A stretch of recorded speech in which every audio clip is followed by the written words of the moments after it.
Today we look at the question of what should I do if my spouse is having an affair. My name is Lee Balcom and I'm the Internet's leading marriage expert. Now I've got to let you know that there's no quick fix if your marriage has an affair that's going on right now. However, your marriage can survive. In fact, the majority of marriages that have infidelity actually do survive. And it actually can improve the marriage, believe it or not. In fact, this could be a wake-up call for both of you. If both of you realize that infidelity was possible because something was missing in your relationship, you have a possibility of making it much better. Now let's talk a minute about affairs and what we're talking about.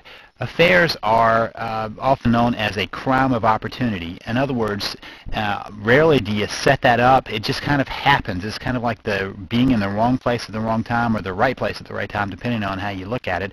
It just doesn't happen. It needs to have opportunity. Now there are some reasons that people use to justify their behavior, and the top one is sex. I understand that it's not just about sex, though. It's about feeling wanted and desired. Everybody wants to have that sense of feeling wanted and desired by somebody, and oftentimes that's a major complaint about what's missing in marriages. That feeling suddenly disappears. We may have had it at the beginning of a relationship, but jobs, kids, life kind of takes it over, and suddenly we find ourselves without that feeling of feeling wanted and desired, and that often leaves us vulnerable for infidelity. Which raises the question of what do you do to stop an affair? First of all, recognize that you cannot control another person's behavior, so don't try. Don't try to tell your spouse that they have to stop the affair. You have no control over it.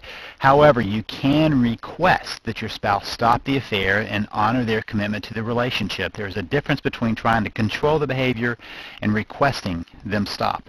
You just have to give up on the fact you can't stop it if the other person chooses to continue the affair, but you can make a request and have them honor the commitment.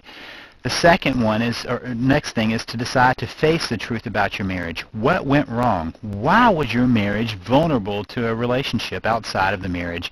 And if you're not willing to look at the truth of that, you can't get beyond this. Sometimes we get wrapped up in our anger about the affair, and we don't want to stop and look at the fact that something was going on. Once you've decided to take a look at your relationship, then you're going to have to want to commit to stay together.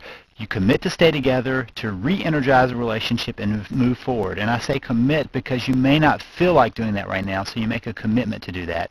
It's a choice you make in order to move forward.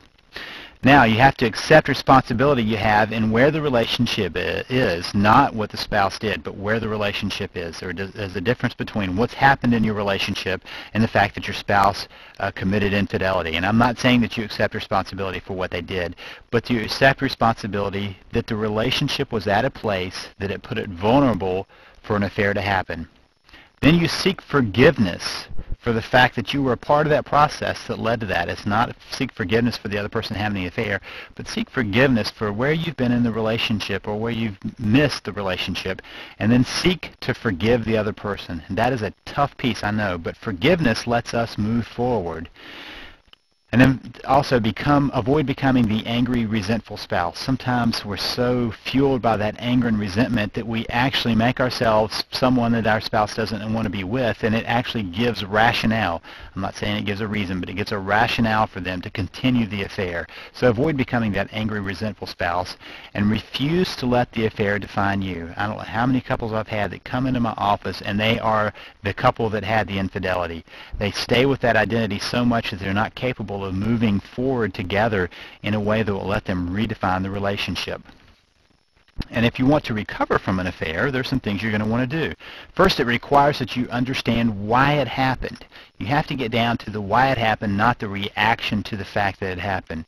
It requires forgiveness. Forgiveness is letting go of what has happened so that you can move forward, not so that the other person is off the hook or so that the other person has permission to do it again.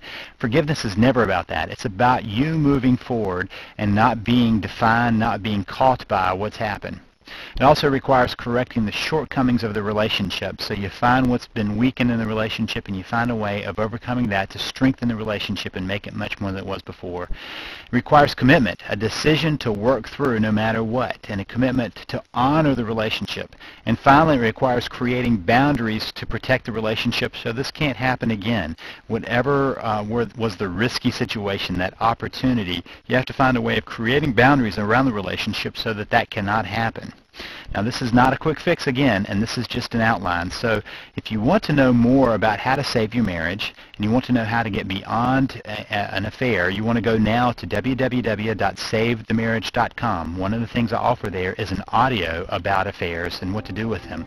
So go now to www.savethemarriage.com, www.savethemarriage.com.